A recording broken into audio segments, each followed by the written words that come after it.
माऊलींनी पहिल्या अध्यायातील 11व्या ओवीत गणपतीच्या हातांतील आयुधांचे, शस्त्रांचे आणि प्रसादाचे अतिशय सूक्ष्म रूपक मांडले आहे.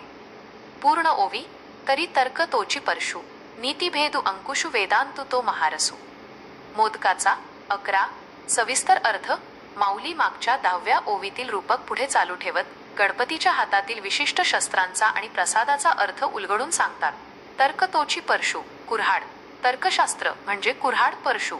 कुऱ्हाड जशी लाकडाचे तुकडे करून झाड कापते, तसेच तर्कशास्त्र हे कुतर्क, गैरसमज आणि चुकीच्या विचारांचे खंडन करून त्यांना तोडून टाकते.